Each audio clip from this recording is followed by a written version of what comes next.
Bonjour peuple gabonais, sans transition. Alors, la vidéo de ce matin concerne tout simplement le référendum. Comme je vous l'ai dit la dernière fois, j'ai opté pour le oui. Alors, cela est une raison personnelle. Et si vous voulez, je vais bien partager cette raison-là. Parce que je crois en l'avenir. Je crois au Gabon.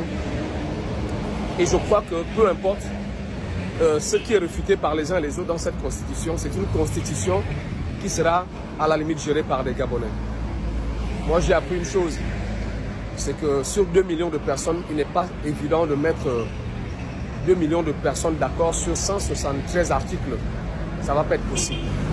Mais avec un peu de recul, on peut se positionner dans une situation où on se dit, si moi, je ne suis pas d'accord avec l'article 53 ou 43, eh bien, il y a un autre Gabonais, lui aussi les Gabonais, certainement ça lui plaît.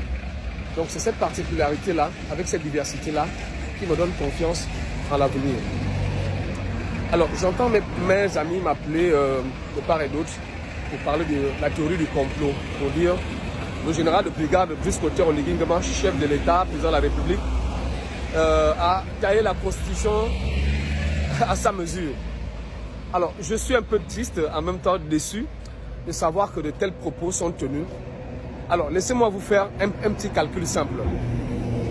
Si aujourd'hui il a taillé, le président bien sûr, il a taillé la Constitution à sa mesure. Alors, ça veut dire que les élections n'auront plus lieu au Gabon. Il va s'installer, il sera président, il va présider selon cette Constitution, ou il sera nommé, je ne sais pas, essayez de me dire. Parce qu'à la limite, il se pourrait aussi qu'il ne soit pas candidat. C'est-à-dire qu'à un moment donné, même là où il n'y a pas de théorie du complot, prenons quand même la peine de réfléchir et se dire, il est possible que vous aussi, vous qui critiquez aujourd'hui, que vous soyez candidat et devenir président de la République gabonaise.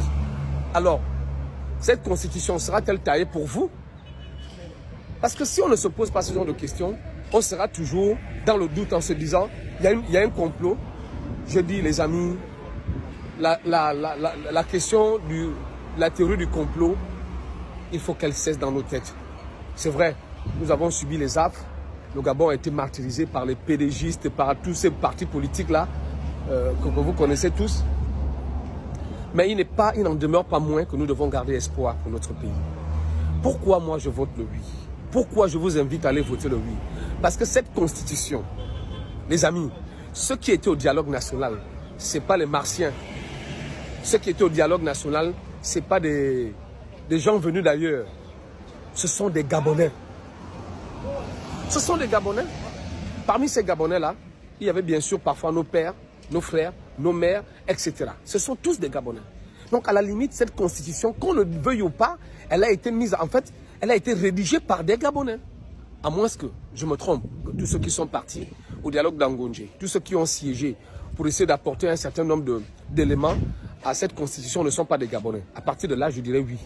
Mais si jusqu'à preuve de contraire, personne n'est capable de prouver que toutes les personnes qui ont contribué à la mise en place de cette constitution, qui l'ont rédigée, ne sont pas des Gabonais, alors ça ne vaut la peine. Parce que nous ne pouvons pas penser qu'avec plus de 54 ethnies au Gabon, nous avons la primeur et le monopole de tout. Vous savez, moi je suis souvent amusé de voir les gens parler de démocratie.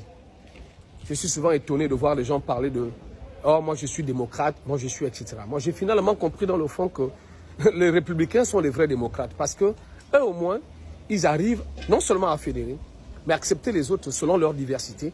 Moi je suis Fang par exemple. En tant que Fang, j'ai des enfants au Bamba. D'accord? Mais je ne connais pas forcément la culture au Bamba. Je la connais du mieux. Bonjour la maman. Je la connais pratique. Bonjour madame. Je la connais juste un peu.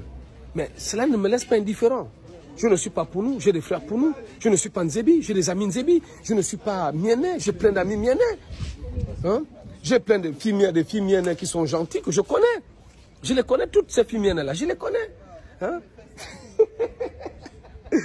Donc, c'est pour dire quoi? Qu'est-ce que j'ai envie de dire par là? C'est pour dire que si on retrouve, par exemple, lors des cérémonies de mariage, vous allez voir, les Pounou font ça, les Fang font ça, les Nzébi font ça. Chacun d'entre nous a sa façon de présenter le Gabon. Et c'est justement ce qui ressort de cette constitution-là, la diversité. La diversité non seulement intellectuelle, émotionnelle, culturelle. Et c'est cette diversité-là qui doit constituer notre pays.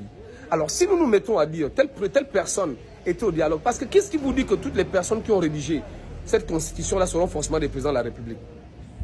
Un deuxième élément qui va prouver qu'il n'y a pas de théorie du complot, il y a tout simplement notre imagination qui déborde. On est tellement resté, même aujourd'hui, même si on disait que votre propre père était président, je suis sûr que vous allez vous mettre à bouder. Pourquoi je le dis? Alors, vous avez encore là deux occasions. La première occasion, c'est de dire non au référendum. Si vous n'êtes pas d'accord, c'est votre droit le plus absolu. Cela ne doit pas constituer un débat entre Gabonais. Le débat, c'est quoi? Le référendum, chaque Gabonais va dire ce qu'il pense de la Constitution. C'est ça le débat. Pourquoi penser que ceux qui ont dit non, ils sont contre le pouvoir? Mais est-ce que c'est le pouvoir qu'on a dit forcément qui sera là pour gouverner après, pendant les élections ou après les élections? Non. Ça peut être votre parent qui est candidat, ça peut être votre mère, ça peut être votre frère. À partir de ce moment-là, on se met à l'idée que ce sera forcément un Gabonais qui sera à la tête et qui va appliquer les décisions qui ont été prises dans cette constitution pour aider les Gabonais. Donc, ma troisième hypothèse revient à dire que, supposons que cela en ait été le cas. Alors, qu'est-ce qui vous dit à 100% que monsieur le président de la République actuel, chef de l'État, monsieur le président de la transition, sera élu s'il est candidat? Parce que jusqu'à preuve de contraire, nous n'avons pas la démonstration ni la preuve qu'il sera bien évidemment candidat. Pour le moment, nous n'avons pas de candidat. Alors, qu'est-ce qui vous dit que même étant candidat, il sera élu? Donc, forcément, je me dis, quand vous voulez vous battre pour dire non, ceux qui disent oui, ils sont dans le système. Mais quel est le système actuel?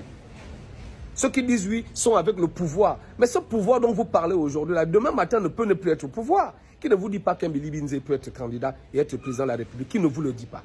Je dis tout et je n'ai rien dit. Qui ne vous dit pas qu'Ondosa, aujourd'hui, qui défend le non, peut être président de la République, peu importe la constitution qui sera acceptée par les Gabonais. Donc il y a cette diversité culturelle, ethnique, cette diversité intellectuelle, cette diversité que nous sommes humains, que nous devons accepter et se dire, nous avons une possibilité de pouvoir changer notre pays. Et cette possibilité ne va s'offrir qu'à celui qui sera vainqueur, c'est-à-dire le oui ou le non. Mais retenez une chose avant de terminer, que ce soit oui, que ce soit non, mais sachez que celui qui gagne derrière tout ça, c'est le Gabon. Et qui dit Gabon, dit les Gabonais. Donc sans transition, soyez bénis, il n'y a pas de complot, il n'y a pas de complot, il y a juste des Gabonais. Et ce qui sortira de là, c'est pour les Gabonais. Sans transition, bien des choses à vous surtout. Excellent début de week-end, que Dieu vous bénisse.